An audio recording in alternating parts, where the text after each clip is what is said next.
Welcome back to the deep dive. If you've ever looked at a university reading list and felt a wave of existential dread, today is your lifeline. We are running the ultimate syllabus shortcut. We certainly are. The source material we have in front of us, it's not just one textbook. It's a comprehensive, really high-level examination.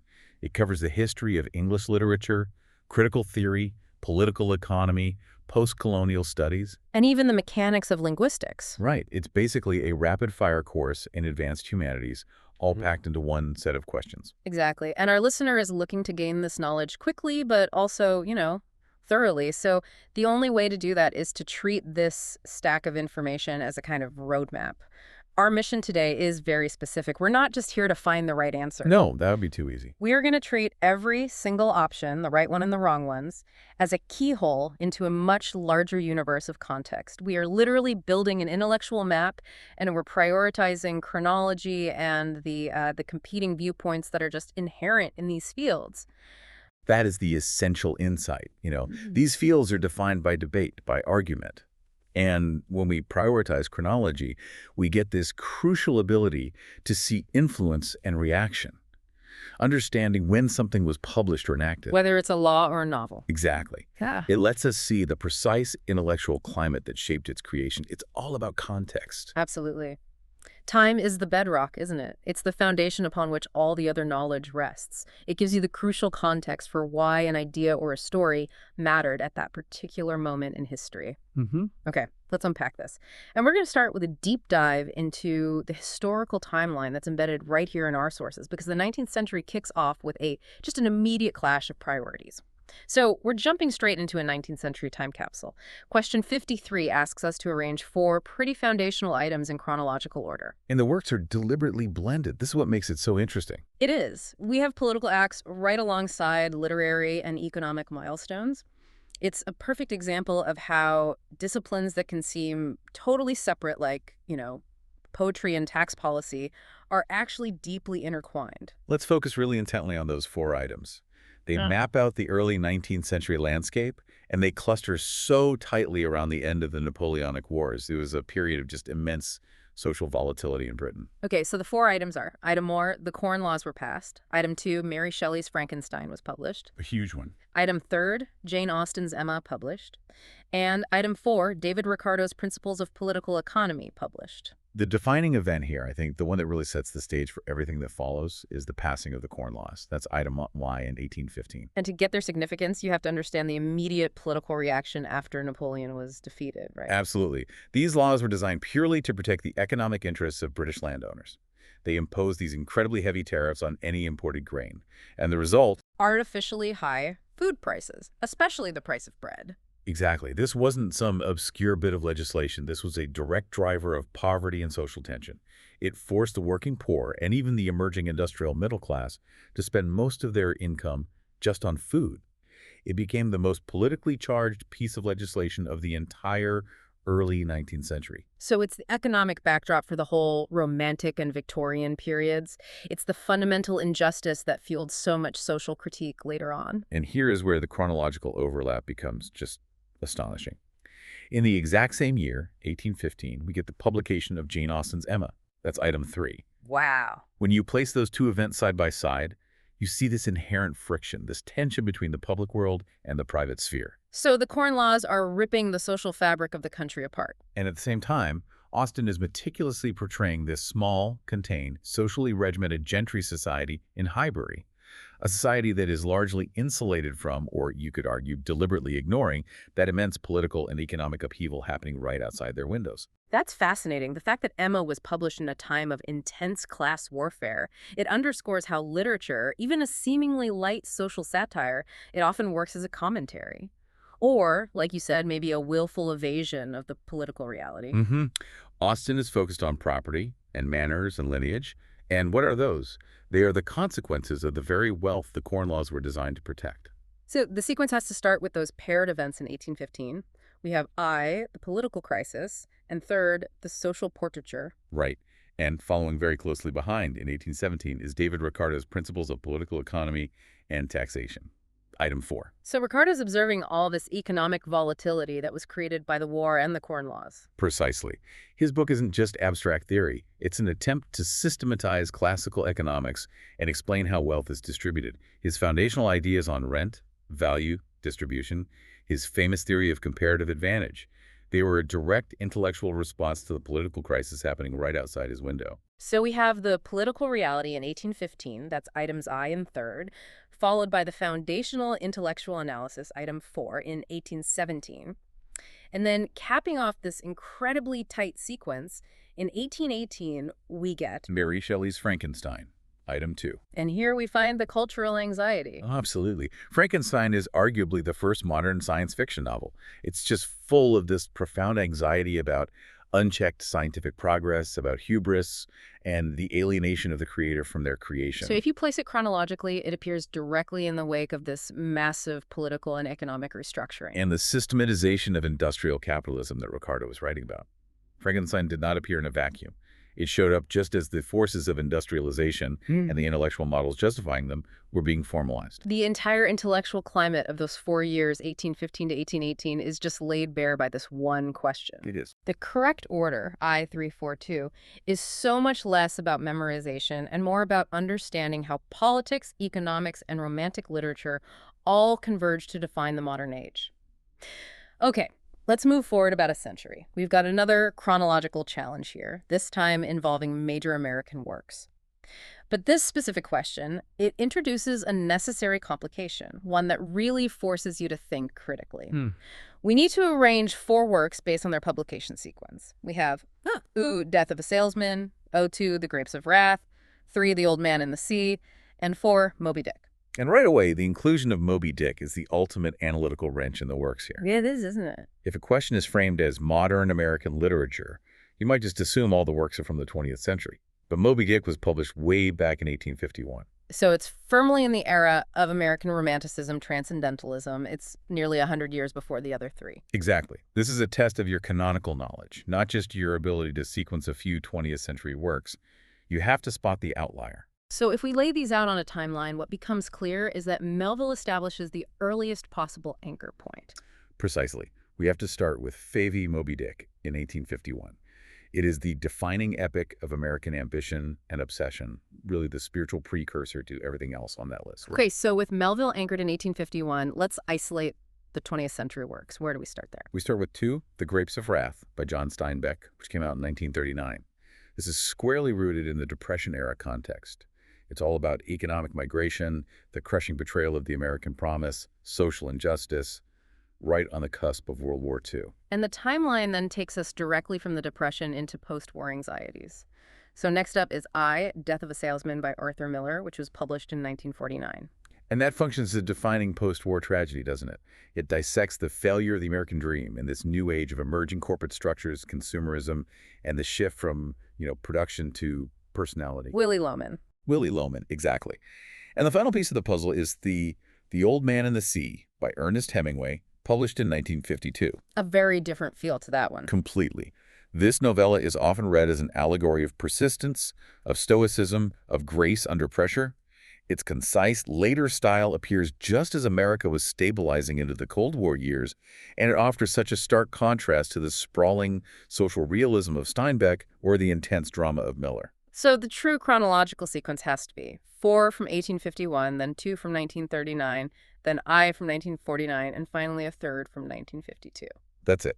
And the takeaway here is that you always have to apply critical thinking. Even when a list seems focused on one era, you have to verify every single publication date. Hashtag tag 1.3, key publication dates and origins. All right, let's hit a few specific dates and origins that really define some literary movements. Let's start with Thomas Percy's Relics of Ancient English Poetry. This collection is often cited as a foundational text for the whole Romantic Revolution. When was it published? The correct year is 1765. And the significance of this date, it really can't be overstated. Why is that? Percy's work collected and really legitimized Old English and Scottish ballads. These were stories of common people, of folklore, of ancient heroism, things that the dominant neoclassical period of the 18th century often just dismissed as crude or, unsophisticated. So it was a conscious rebellion against the dominant aesthetic of the time, a kind of punk rock move for the 1760s. In a way, yes. The publication in 1765 signaled a major intellectual shift toward an appreciation for folk culture, for simplicity, and for the sublime power of ancient stories. And that directly fueled the sensibilities of later Romantic writers like Wordsworth and Coleridge, who prized spontaneous emotion and the language of ordinary men. So the other options given, 1759, 1756, 1769, they just bracket that precise cultural pivot point. Exactly. Okay, next up, the early career of Sarojini Naidu, often called the Nightingale of India. She was a major voice in both Indian literature and the independence movement. What was the title of her first collection of poems? Her first collection was published in 1905, and it was titled The Golden Threshold. The title itself feels significant. Oh, it's programmatic. It suggests a beginning, a hopeful entry point. It's a celebration of the nascent freedom movement and the dawn of this vibrant, powerful, poetic voice that was rooted in her heritage. And if you look at the distractors, things like the broken wing or the sceptered flute. They imply something more complex, don't they? Perhaps more disillusioned or politically burdened. And those were themes that characterized her later work as she became more deeply involved in political activism. Knowing that first title gives you real insight into her initial poetic optimism. Okay, and finally for this section, let's place a major Victorian critique that really set the standard for cultural commentary. Matthew Arnold's seminal work, Culture and Anarchy. Where was it first published? It was serialized and first published in the Cornhill magazine. And the Cornhill was this hugely prestigious literary and cultural institution during the Victorian era. It was known for publishing high-quality serialized novels like Thackeray's and very serious, often philosophical commentary. So why does the publishing venue matter so much here? It emphasizes Arnold's specific target audience and his goal. Culture and Anarchy is a sophisticated critique of industrial society, of the Philistinism of the middle class, and the threat of mass culture. By publishing it in Cornhill, he ensured his critique would reach the educated middle and upper classes, the very people whose consciousness he wanted to influence. So it confirms its status as cultural criticism aimed at the elite, rather than, say, a piece of political journalism for the masses. Precisely. Okay, we're transitioning now from historical fact into abstraction. Critical theory. These next few questions are fantastic because they give us these clear conceptual hooks, the intellectual shortcuts into how critics analyze literature, society, and the subtle workings of power. This is where you get the real aha moments. It is. So let's start with one of the most foundational theories of modern political critique. This question deals with the concepts of repressive state apparatuses, or RSAs, and ideological state apparatuses, or ISAs. Developed by the French Marxist philosopher Louis Althusser. Right. So what distinguishes these two modes of control, and why did this distinction basically revolutionize critical theory? Well, Althusser radically updated traditional Marxism, which often focused very narrowly on just economic control. He realized that power maintains itself in two fundamentally different ways. The RSA's repressive state apparatuses are the heavy artillery. The stick. The stick, exactly. They function primarily through violence, physical force, or the immediate threat of force. So you think of the police, the military, the courts, the prisons. They're explicitly coercive, and they operate mainly in the public domain. They are the immediate consequence if you dissent. If you break the law, the RSA steps in to punish you, physically or legally. Yeah. It's the iron fist, overtly telling you what you cannot do. Exactly. But the ISAs, the ideological state apparatuses, that's the soft power, and arguably they're much more effective in the long run. They function primarily through ideology. They condition you to accept the status quo as normal and natural, and they operate in institutions that seem, benign. The family, the media, the political system, organized religion, and, most powerfully for Althusser, the educational system. The way I think of it is the RSA is the police officer writing you a ticket, or the judge issuing a sentence. The ISA is the conditioning that makes you think that traffic laws or, the necessity of the 9-to-5 job structure are your idea. Yes. Or that it's the only possible way society can function. That is the perfect analogy. The school system, for instance, doesn't enforce capitalism with guns. It trains you in obedience, punctuality, and the skills you need to enter the existing economic hierarchy. It reproduces the conditions of capitalism ideologically without needing physical coercion. So literature, film, media, they're all functioning as ISAs, subtly reinforcing the dominant narratives. Precisely. And if you compare Althusser to someone like Antonio Gramsci, who developed the idea of hegemony, where the dominant class rules through a mix of force and consent, You can see Althusser providing the institutional structure for how that hegemonic intent is actually built. Okay, now we're going to pivot from Althusser's political structures to the fundamental structure of meaning itself, structuralism. We're asked to identify the structuralist critic who discussed the idea of a vestimentary code. And the answer, according to our source, is Roland Barthes. Barthes is just a brilliant synthesist who moved cultural analysis forward in huge ways. He built directly on the work of Ferdinand de Saussure, who analyzed language as a system of signs. The signifier and the The signified? sound image, the signifier, linked to the concept, the signified. Yes. What Barthes did was take that linguistic model and apply it to non-linguistic systems. So if Althusser showed us how institutions condition us, Barthes shows us how everyday objects function as an entire language system. So what exactly is this vestimentary code? The vestimentary code is his analysis of clothing and fashion as a system of signs and meaning. Barthes argued that when we choose what to wear, we are speaking a complex cultural language, even if we're doing it unconsciously. I mean, think of the difference between a tuxedo, a priest's cassock, a military uniform, or a teenager's deliberately ripped jeans. Exactly. Each of those items is a signifier, and it communicates a distinct signified meaning. Wealth, authority, devotion, rebellion. We decode it instantly. We do. Barthes demonstrated that fashion is a structured system, just like grammar. It has rules, it has vocabulary, the specific items, and it has syntax, which is how the items are combined. By analyzing this code, Barthes sought to uncover the deeper, often arbitrary cultural structures that make these meanings possible. So while Saussure is the linguistic foundation, Barthes proved that the structuralist method could decode almost any cultural phenomenon. Moving into post-colonial studies, we're asked to identify the figure associated with coining the term negritude. And that credit goes to Aimé Césaire. This is so much more than a term. It's a movement that really recalibrated global identity politics. It's a monumental concept, and it's rooted in resistance. Césaire, who was from Martinique, developed negritude in Paris in the 1930s, alongside Léopold Sédar Senghor from Senegal. They were black intellectuals from French colonies, and they were reacting fiercely against the French colonial doctrine of cultural assimilation. Which basically taught colonized peoples to despise their own African heritage and aspire only to be French. So if the ISA, as Althusser defined it, was trying to assimilate their culture, negritude was the conscious, organized resistance to that ideological pressure. That's a great connection. The core purpose was the affirmation of black identity. It was a celebration of African heritage, culture, values, fostering a sense of Pan-African solidarity and a unified resistance against colonialism and racism. Césaire's poetry, especially his pivotal work notebook of A Return to the Native Land, is the essential articulation of this feeling. It's this profound, often surreal expression of returning to one's roots while grappling with the trauma of colonization. So this concept provided a powerful, unified cultural voice that preceded and informed later post-colonial thinkers, like Frantz Fanon. It did. And it contrasts Césaire's foundational role with the work of leader figures like Derek Walcott, who addressed similar issues, but with a focus on Caribbean syncretism and hybridity. Okay, we have a very precise definition of literary criticism here, which critics stated that the two pillars upon which a theory of criticism must rest are an account of value and an account of communication. That view, which is highly pragmatic, very systematic, and empirical, comes from I.A. Richards. He was hugely influential in the early 20th century, and along with T.S. Eliot, really defined the new criticism movement in many ways, though Richards was always more interested in the psychological responses of the reader. And that dual focus, value, and communication, that's the key to understanding his scientific approach to literature, isn't it? Absolutely. Richards was deeply concerned with the mechanics of meaning transmission and the empirical process of how poetry is actually received by the reader.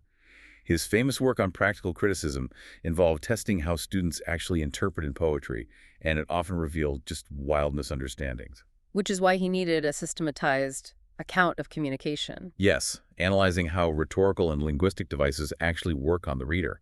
And the account of value part deals with why some literature is deemed superior, which Richards argued was based on the organization of our impulses and emotions, rather than on abstract moral or cultural standards. Which contrasts really sharply with critics like Matthew Arnold, who focused on the broader cultural role of criticism in moral education. A completely different project. All right, let's pull back. What, 2,300 years?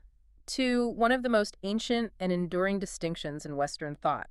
According to Aristotle in the Poetics, What is the fundamental difference between poetry, which for him included all narrative fiction and history? Aristotle established the core idea that poetry deals with universal truths and history deals with specific facts. Simple as that. Pretty much. History is descriptive. It reports what has happened, the particular facts of a battle or a reign or a political act. Poetry, however, is prescriptive and philosophical. It addresses what might or ought to happen according to the laws of probability or necessity, and in doing so reveals deeper truths about human nature. So history is constrained by the facts, it reports reality, but poetry is liberated to explore deeper human nature by imagining plausible, even if fictional, scenarios, which makes it more philosophical. That's the vital takeaway. Aristotle argued that poetry is a more philosophical and a higher thing than history.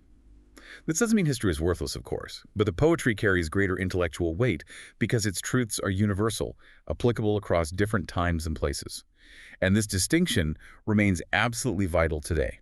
But wait, hang on. Doesn't modern historical analysis argue that it also seeks universal patterns in specific events? I mean, how does Aristotle's 4th century BCE view hold up against, say, Hegel or Marx, who saw history as teleological, as moving toward a specific universal goal? That is the perfect question to ask here.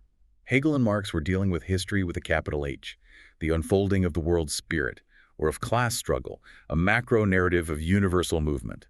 Aristotle was simply distinguishing the genre of history, the chronicle of events, from the genre of poetry, the imitation of action. Ah, okay. He was more concerned with the mechanism of storytelling.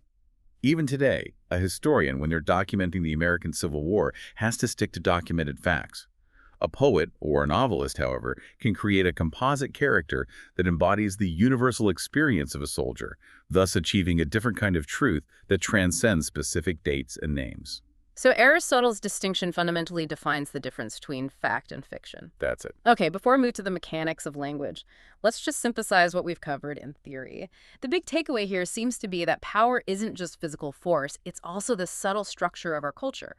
We moved from the macro conditioning of the state with Althusser down to the micro language of clothing with Barthes, and finally to these foundational literary arguments from Richards and Aristotle. And now we're going to dissect the actual grammar and architecture of communication itself. We've dissected the grammar of power and culture.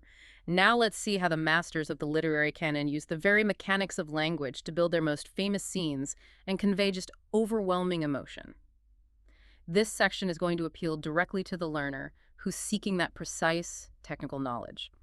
So we're going back to classical rhetoric for Longinus's seminal essay on the sublime. We need the original Greek title. The correct title is Perihypsis, and this text is just foundational to understanding rhetoric that transcends mere persuasion or instruction. It's about emotional transportation. Okay, so what is the concept of the sublime in classical rhetoric, and how is perihypsis different from, a traditional guide to good writing? Well, traditional rhetoric teaches you how to construct a logical argument or use elegant phrasing. The sublime is that quality in writing or art that inspires awe, profound emotion, elevation, and a sense of vastness or overwhelming power. Longinus identifies 5 sources for it, including the power of great thoughts and the noble structure of diction. So it's not about convincing someone rationally, it's about sweeping them away emotionally. Exactly. I mean, think of that moment in a Shakespeare play or a powerful epic where the language just hits you with such force that it feels transcendent. That is the sublime. It is distinct from merely beautiful writing, which might be elegant or pleasing. The sublime is forceful, it's deeply moving, and it's often a little chaotic. It lifts the reader out of themselves and into a realm of elevated thought. And knowing the original Greek title, perihypsis, is vital because it grounds the text in its Hellenistic origin. And it stands it apart from the Latin options provided, like de sublimate, which were later Roman or Renaissance translations. Let's turn to phonology, the study of speech sounds. What is the precise linguistic term for a syllable on which there's a pitch change? That phenomenon is referred to as tone. Tone is the use of pitch, the highness or lowness of the voice, in language to distinguish lexical or grammatical meaning. Can you give us a simple example? English speakers sometimes struggle with this because English isn't a tone language in the classic sense. Certainly. In a tone language like Mandarin Chinese, the syllable ma spoken with a high-level tone means mother. But if you pronounce ma with a rising tone, it means hemp. The sound itself is the same, but the pitch pattern fundamentally alters the word's meaning. So in English, we use pitch more for intonation, right? Like a rising pitch at the end of a sentence usually means it's a question. Exactly. But tone refers to the meaning distinction that is inherent in the syllable itself. So how then do we differentiate tone from stress, which is often confused? Good question. Stress is the emphasis placed on a syllable, usually through volume, duration, and sometimes clarity, but not necessarily through a change in pitch. As we noted before, English uses stress to distinguish between a noun and a verb, like convict, the noun with stress on the first syllable. And conviciti, the verb stressed on the second. Right. The pitch of those syllables might change, but the defining feature there is volume and duration or prominence. Tone, again, is the specific use of rising, falling, or contour pitch patterns within the syllable to make completely different words. Okay, we need to identify the branch of linguistics that steps away from the strict mechanics of sound and grammar to look at language use, variation, development, change, standardization, and its regional and class dialects. That field is sociolinguistics. It is the discipline that sits squarely at the intersection of language and society. It asks the crucial question: how do social factors influence how we speak and how language evolves? So, understanding why language is changing in a specific urban community, or why one regional dialect holds more social status than another, that all falls under this field. Precisely. Its scope is immense. A sociolinguist might study code switching, how bilingual speakers shift between languages based on context, or how gender influences pronunciation. It looks at variation over time and space, including how governments attempt language standardization, And this is different from psycholinguistics, which focuses on language acquisition and the mind, or stylistics. which focuses on language variation within text. Hmm. Sociolinguistics contextualizes our linguistic behavior within the social hierarchy. Here is a quote that defines an entire era of poetry, a phrase that just encapsulates modern anxiety. I have measured out my life with coffee spoons. We need to identify the figure of speech used in this line, famously from T.S. Eliot's The Love Song of J. Alfred Prufrock. The correct figure of speech is metaphor. This line is just a devastating, compact comparison. Eliot is saying that Prufrock's life is a series of tiny, measured, predictable, and careful rituals, just like stirring coffee. The coffee spoon becomes the yardstick, the standard unit of measurement for his emotionally constrained, timid bourgeois existence. This is a classic point of confusion for students, though. A lot of people might confuse this line with metonymy. So let's clarify why metaphor is the superior fit here. Good idea. Metaphor functions by comparison. It states or implies that A is B, or uses B to stand for A based on a shared quality or resemblance, like smallness or meticulousness. The spoon is like the unit of Prufrock's life's measurement. Okay. Metonymy, on the other hand, involves replacing the name of a thing with the name of something else that's closely associated with it. So, if coffee spoons is a metaphor because it compares Prufrock's life to something small and meticulous, metonymy would be like saying, the clock is controlling my life, where the clock stands in for the routine itself. Yes, or the crown decided, where the crown stands in for the monarchy. Got it. Exactly. If Eliot had written, say, I have lived my life ruled by the porcelain of breakfast, that would be leaning toward metonymy, where the porcelain is a material associated with the breakfast routine. But here, the spoon itself is used to measure life, setting up an implicit comparison of scale and cementing it as a powerful, precise metaphor for emotional timidity. Let's finish this section with a quick fact about phonetics, the study of how speech sounds are physically produced. Which part of the vocal tract includes the cavities inside? That definition encompasses the mouth and the nose, or the oral and nasal cavities. These are the resonant cavities where sounds are modified. And can you briefly explain the role of these resonant cavities in modifying the sound produced by the larynx? Of course. Sound is initially created at the larynx. The vibration of the vocal cords creates a kind of buzz, but that buzz isn't speech yet. It's modified and shaped by the structures above it, primarily the position of the tongue, the lips, and the velum or soft palate as the air passes through the mouth or the nose. So it's like an instrument's body shaping the sound from the strings. A perfect analogy. For instance, if the velum is lowered, air travels through the nose, producing nasal consonants like M and N. If the velum is raised, air stays in the mouth, producing oral sounds, which are most vowels and consonants. They are absolutely essential for shaping the raw material of speech into recognizable sounds. We've covered chronology and theory. Now for the high-value details, the specific facts and unique references that ground our knowledge of the literary canon. These are the facts that stick with you. We start with the definitive fact from arguably the greatest American novel. What is the name of Captain Ahab's ship in Moby Dick? The vessel relentlessly pursuing the white whale, the one that embodies humanity's destructive obsession, is named the Pequod. And this is more than just a name, right? It's a symbolic choice by Melville. Oh, absolutely. The Pequot were a major Native American tribe in New England who were nearly wiped out, decimated by colonial expansion in the 17th century. So by naming his ship the Pequod, Melville is layering in this implicit commentary on American ambition. Exactly. The Pequod is itself doomed, carrying a crew drawn from all corners of the globe, steered by a monomaniacal captain. The name suggests that this obsessive imperial American enterprise is already marked for historical destruction. It sets the theme of doomed fate right from the start. And it's important to note the distractor, the Essex. Which was a real-life whaling ship sunk by a sperm whale in 1820. It was a source of inspiration Melville famously used, linking the fiction directly to historical trauma. Speaking of expansive American voices, which author penned the quote, "I am not an American, I am America"? That quote is entirely emblematic of Walt Whitman. It perfectly encapsulates his expansive, democratic, and encompassing poetic vision, especially in his collection Leaves of Grass. He famously adopted the persona of the collective American spirit. He did. That sentiment, I am America, reflects the ambition of the mid-19th century, the era of manifest destiny. But Whitman translates it into a poetic, spiritual claim. He's claiming to contain multitudes, all regions, all classes, all peoples, all experiences. It's a radical democratic gesture designed to elevate the common person and integrate the vast, often chaotic complexity of the growing nation into a single poetic self. A very different vision from, say, the focused intellectualism of R.W. Emerson or the realist satire of Mark Twain. Completely different. Hashtag tag tag 4.2, contextualizing philosophical plays and novels. Let's look at the philosophical underpinnings of some major plays. In G.B. Shaw's Man and Superman, which philosophical idea and subsequently which philosopher influenced the play's core concept? Shaw, who was a social reformer and an intellectual, was heavily influenced by the ideas of Friedrich Nietzsche, specifically the concept of the Übermensch, or Superman.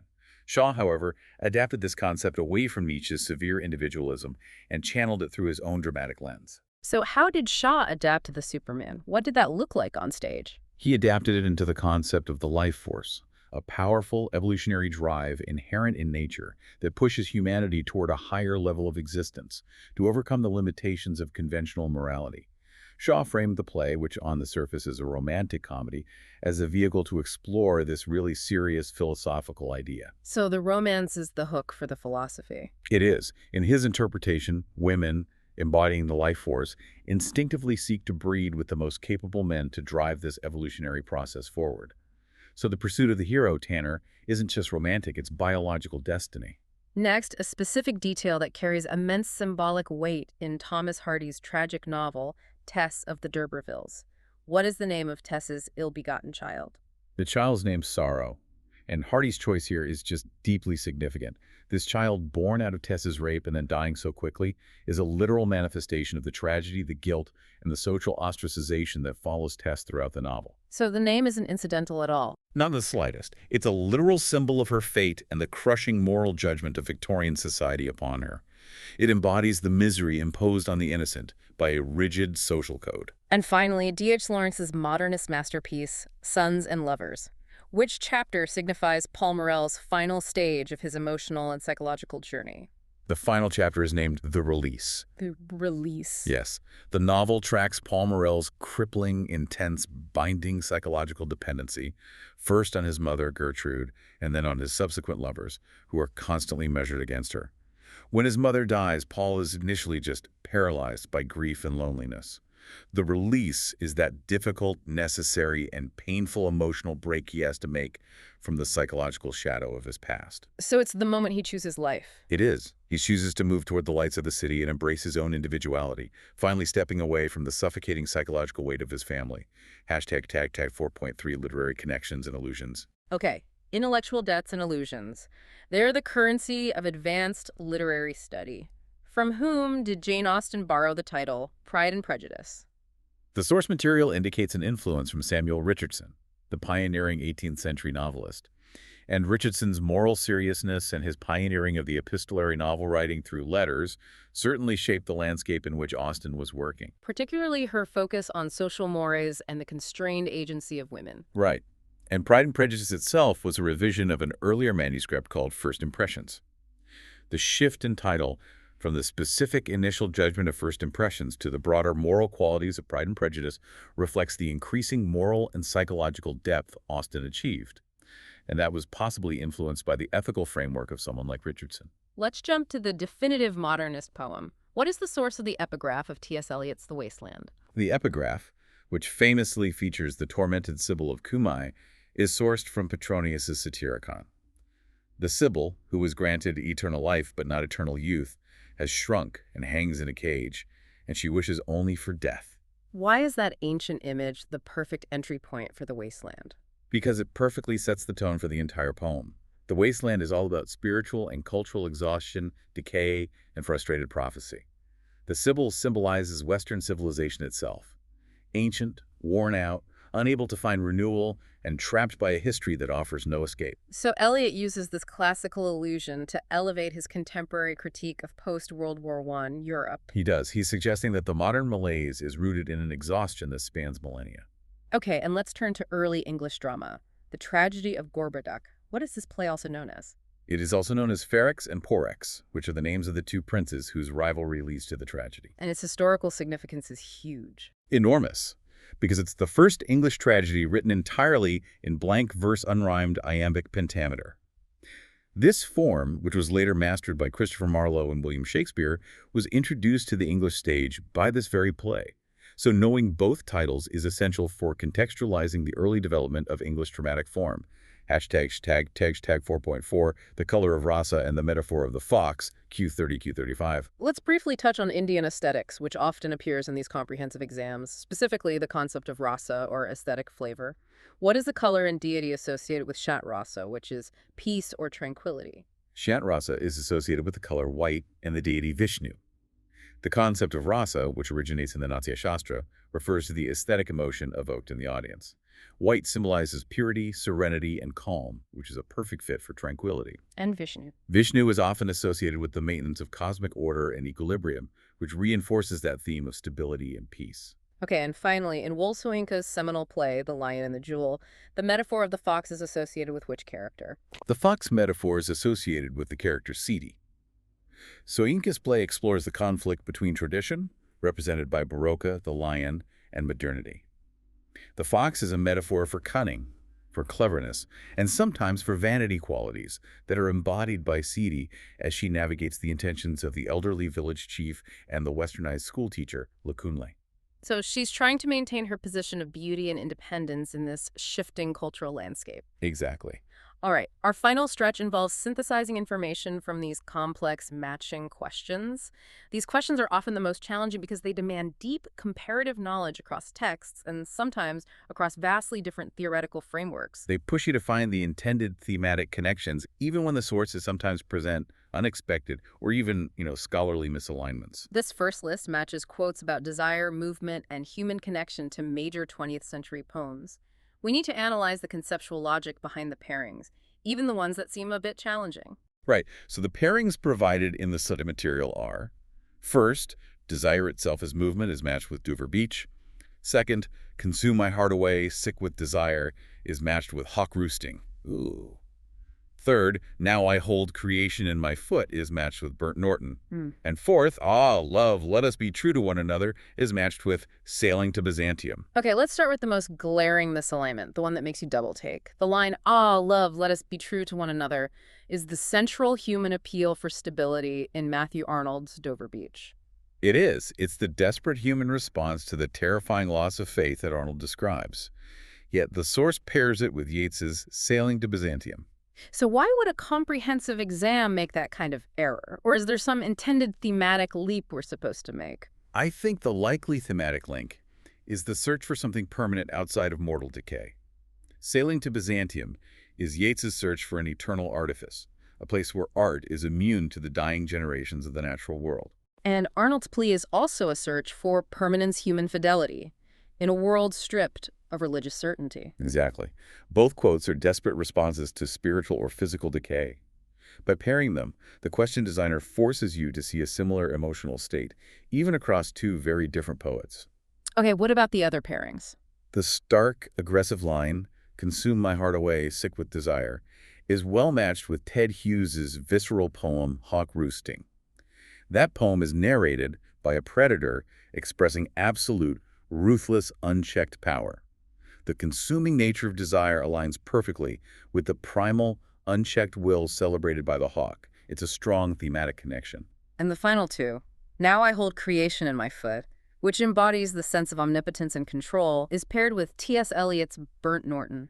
And Burnt Norton, the first of the four quartets, deals with abstract concepts of time, eternity, transcendent moments.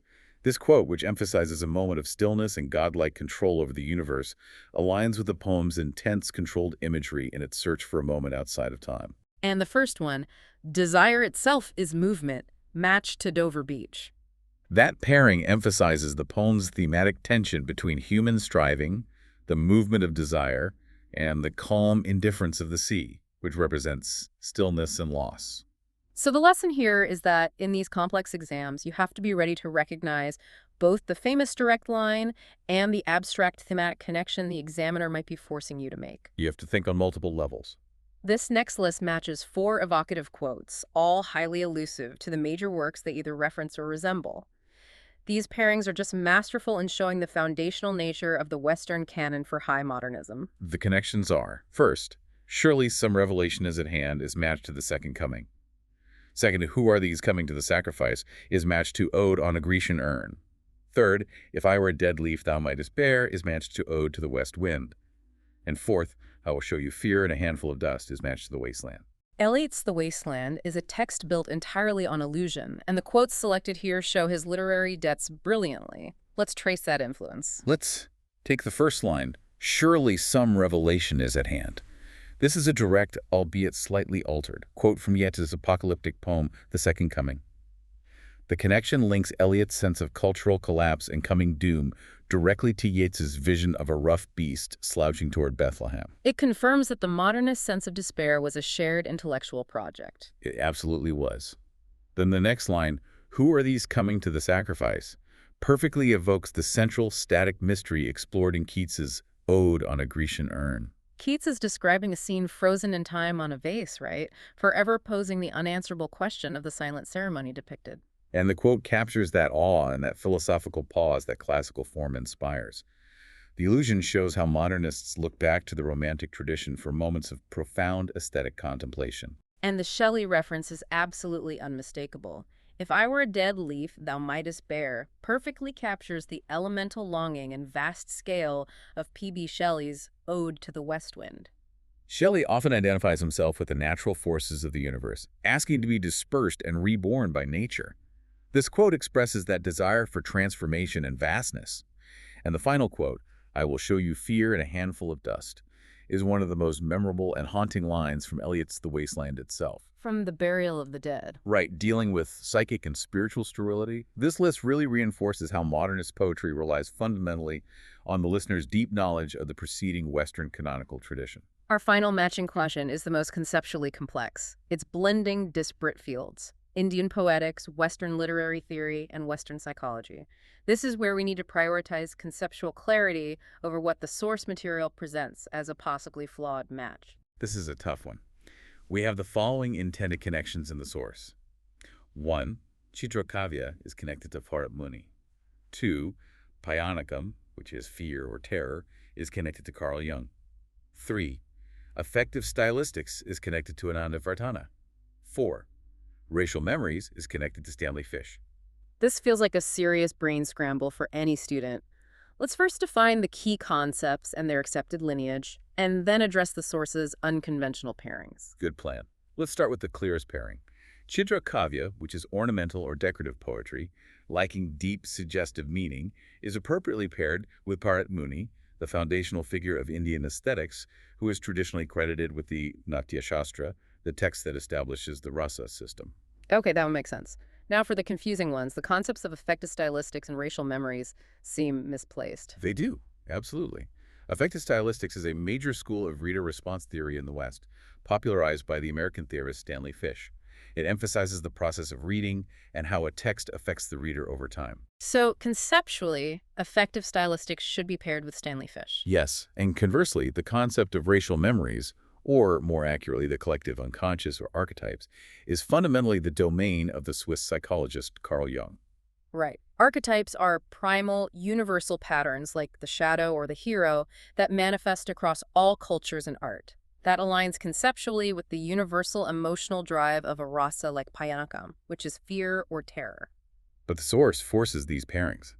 Fish is paired with racial memories, Jung is paired with Payanakam, while affective stylistics is paired with Anandavartana, a major 9th century Indian aesthetician who emphasized suggestion, or Chvani. So the conceptual mismatch is intentional. It's designed to test your knowledge of all the figures. It has to be. If we follow the source's answer, we have to accept the following logic. The pairing of Payanakam, the fear rasa, with Jung works because fear and terror are archetypal, universal human responses. The pairing of affective stylistics with Anandavartana works abstractly because Anandavartana's Dvani theory also privileges the reader's imaginative engagement and suggested meaning. So the question forces a cross-cultural synthesis, linking reader-centric Western theory to the sophisticated Dvani theory in Indian aesthetics. And linking archetypal psychology to universal aesthetic emotions. The main takeaway for you, the listener, is to recognize the core intellectual origin of each concept. Fish for affective stylistics, Jung for archetypes, Anandavartana for Dvani, even when they're chaotically mixed up like this. We have systematically deconstructed an entire semester's worth of advanced humanities coursework in one deep dive. We've moved from the political context of the Corn Laws in 1815, through the defining structuralist concepts of Althusser and Barthes, and finally to the specific symbolic weight of Ahab's doomed ship, the Pequod. The spectrum of knowledge covered is immense, but the true value lies in the connections. You can't truly understand Frankenstein without understanding the economic theories of Ricardo emerging at the exact same time. You can't grasp the history of modern poetry without recognizing how T.S. Eliot uses direct quotes from Yeats and Keats to build his own edifice of despair. You now have the crucial context for these high-level facts, giving you a comprehensive shortcut to understanding these dense topics. The ability to place these ideas chronologically and conceptually, to distinguish Althusser's apparatuses from Gramsci's hegemony, or to understand the difference between pitch or tone and volume, stress, is what turns simple information into integrated knowledge. We analyzed how theory, politics, and literature all intertwine in these sources. But here is a final thought for you to mull over as you continue your learning journey. We focused on finding the right answer and building context. But the deepest dive isn't just knowing the answer.